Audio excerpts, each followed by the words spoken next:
The room fell silent the moment John Kennedy stepped onto the small stage, his weathered guitar slung over his shoulder, his gray hair catching the warm glow of the string lights hanging above.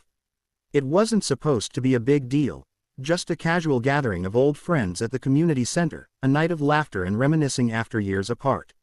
Someone had jokingly shouted, "Hey, John, give us a song."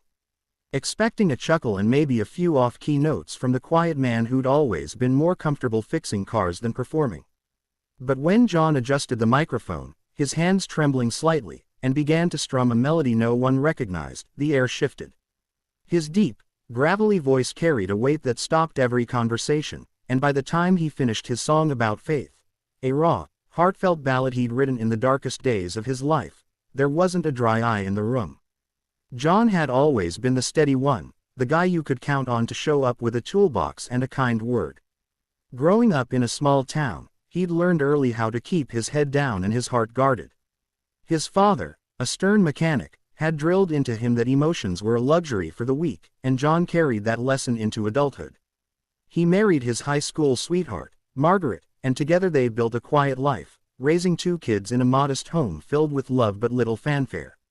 Music was his escape, a secret passion he nurtured alone in the garage after long days of work, strumming chords on an old guitar his uncle had given him.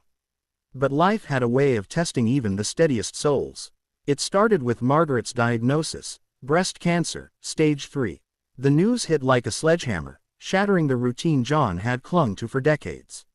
He watched her fight with a courage that humbled him, sitting by her hospital bed as she lost her hair, her strength, and finally, her life.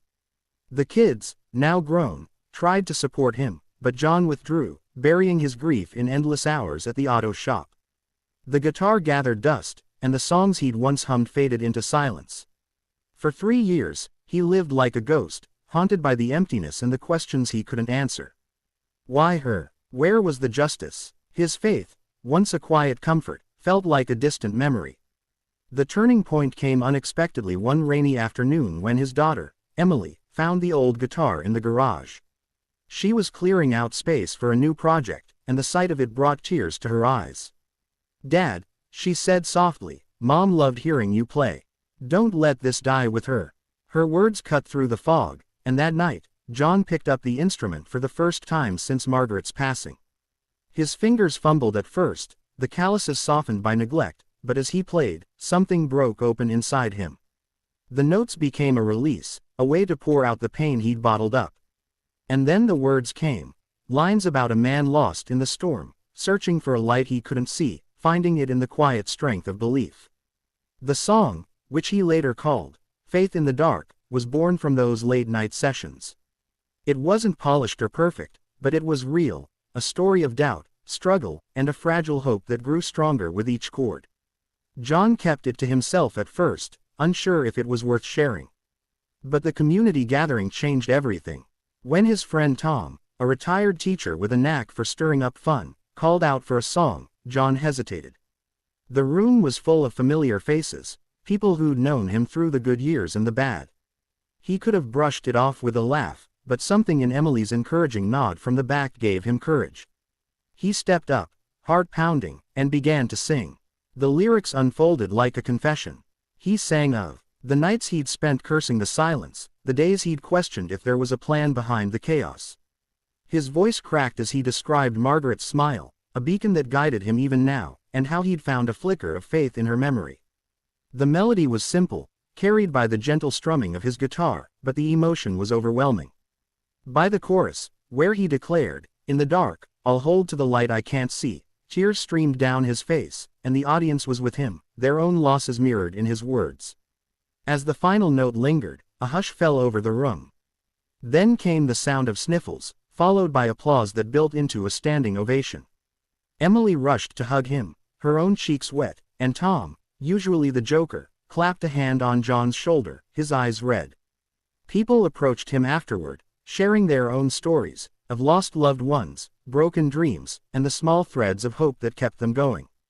An older woman named Clara, who'd lost her husband years ago, whispered, "That song, it's like you sang my heart." John realized then that his pain wasn't just his own, it had touched something universal. In the weeks that followed, Faith in the Dark, spread beyond the community center. Emily recorded a rough version on her phone and posted it online, where it unexpectedly went viral. Messages poured in from strangers who found solace in John's words, and local radio stations picked it up. John was overwhelmed but also renewed. He started performing at small venues, using the proceeds to support a cancer charity in Margaret's name. The garage became a studio again, filled with new songs and the laughter of his grandchildren, who now begged for Grandpa's music time. The journey wasn't easy. There were nights when the grief still hit hard, and John had to fight the urge to retreat. But each time, he turned to his guitar, letting the music carry him through. The community rallied around him, and his family grew closer, finding healing in their shared vulnerability. By the time a year had passed, John stood on a stage again, this time at a benefit concert, singing Faith in the Dark to a crowd of thousands. As the lights dimmed and the applause rose, he looked out and saw Margaret's smile in his mind's eye, a quiet affirmation that faith and love could endure anything. The story of John Kennedy became more than a song, it became a testament to resilience. His message, delivered through every note, was clear: even in the darkest moments, there's a light worth holding onto, whether it's faith, family, or the music that binds us all. And as the audience wiped their tears and stood to cheer, they carried that hope with them, inspired to find their own melody in the storm.